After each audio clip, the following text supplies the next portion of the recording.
يعني كده حرام، كده حرام اروح اسم اول اكتوبر علشان اعمل محضر في الاسم لواحد بيسجل لي على التليفون بدون اذني، وخدت منه التليفون ورحت اسلمه في الاسم.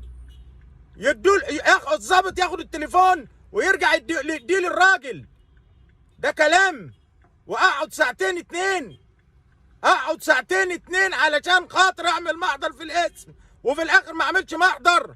والنقيب الظابط اللي هناك يشتغلني ويتريق على مراتي ويقول لها هو انت اللي جاي تعملي المحضر؟ ايه المسخره دي؟ احنا ناس شلنا البلد على دماغنا وحطينا كفنا على ايدينا وما همناش حاجه وتحملنا بقالنا سنين، متحملين بقالنا سنين. هل ده يرضي وزير الداخليه؟ مش ممكن كده ابدا.